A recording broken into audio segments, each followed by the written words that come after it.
Les décès parmi les élites du Parti communiste chinois sont considérables en Chine. Une récente épidémie de Covid-19 a tué de nombreux éminents universitaires et fonctionnaires. La société mère de TikTok admet que certains employés ont accédé aux données de deux journalistes sans leur consentement. Le géant chinois des télécommunications Huawei tire plus d'argent des brevets qu'il n'en verse, pour la deuxième année consécutive.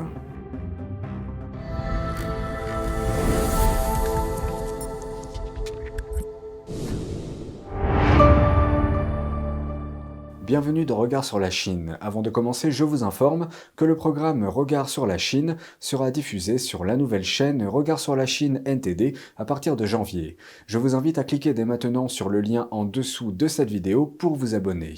Merci pour votre attention et j'espère vous retrouver très vite sur la nouvelle chaîne de Regard sur la Chine. Pékin est particulièrement touché par la récente vague de Covid-19 en Chine. Plaque tournante des fonctionnaires et des élites, la ville a vu de nombreuses personnalités liées au Parti communiste chinois mourir dans cette épidémie. Voici les détails. Le virus se propage dans les foyers et le chaos s'installe dans les hôpitaux et les funérariums. Le Covid-19, que l'on surnomme virus du PCC, balaie la capitale chinoise. Même les élites chinoises privilégiées se sont retrouvées prises dans la tourmente. Au cours des dernières semaines, au moins une douzaine de fonctionnaires liés au PCC et d'autres personnalités sont décédés au milieu de la vague de virus. Leur âge varie de 39 à 98 ans.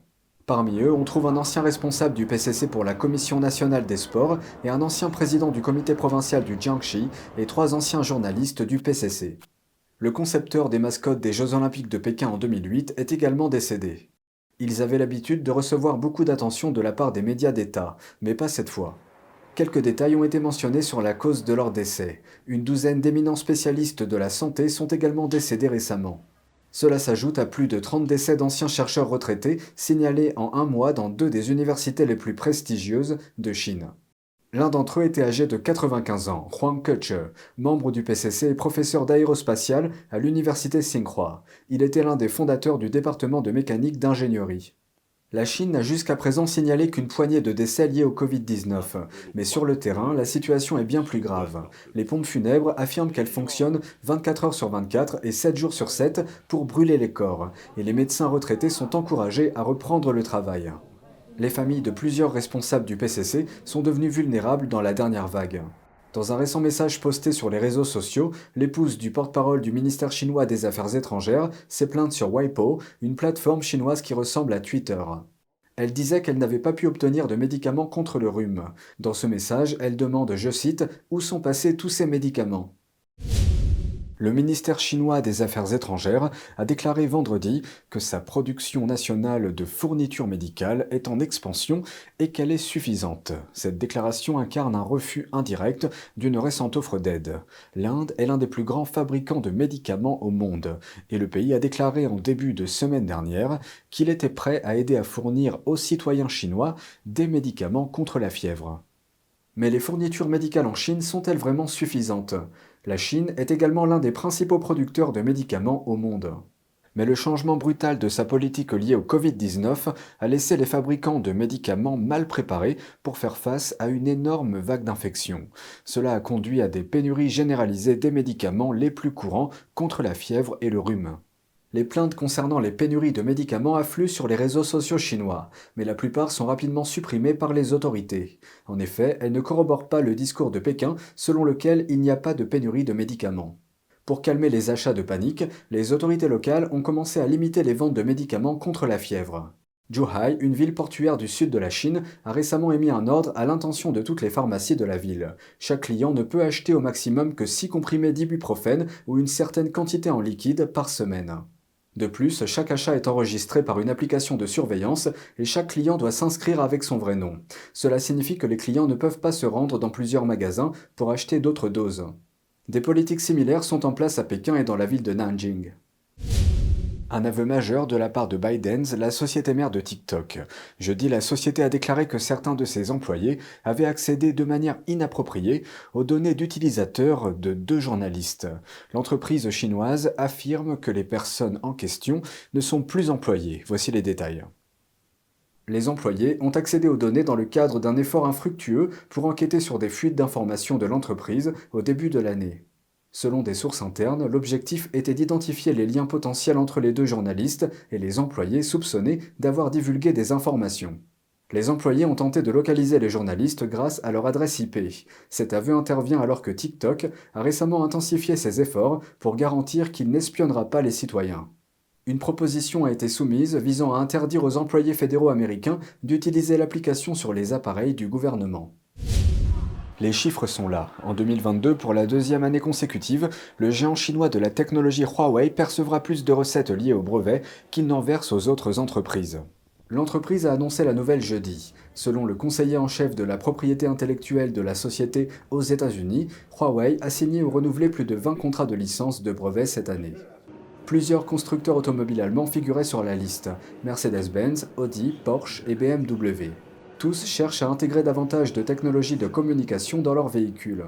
Huawei a également prolongé son accord de brevet avec son rival finlandais Nokia. Cet accord avait été signé pour la première fois en 2017. Nokia a comptabilisé en tout et pour tout près de 1,6 milliard de revenus provenant de licences de brevets en 2021. Comparez cela à Huawei qui a généré environ 1,2 milliard de dollars au niveau mondial en 3 ans, de 2019 à 2021. Cela représente globalement des centaines de millions de dollars par an. Son chiffre d'affaires annuel pour 2022 ne sera pas comptabilisé avant l'année prochaine.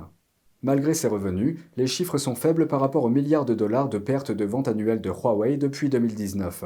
C'est à ce moment-là que les États-Unis ont commencé à imposer des restrictions sur la technologie chinoise.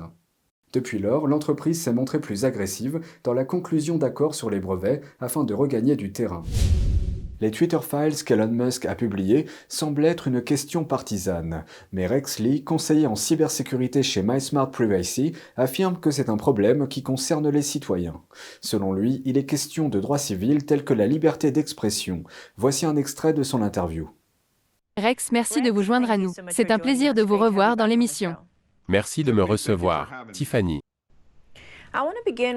Je voudrais commencer par les Twitter Files qu'Elon Musk a publiés.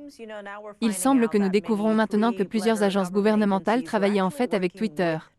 Alors, quelle est l'importance de cette affaire? Je pense que c'est l'une des plus grandes affaires de notre vie, parce qu'elle implique une entreprise qui développe des produits de consommation et des biens et services. Ce qui signifie que si j'active un compte Twitter, je suis en fait un client de Twitter. Les gens disent, vous avez eu le compte gratuitement. Mais pourtant, Twitter me surveille et collecte mes données personnelles par l'utilisation de ce compte.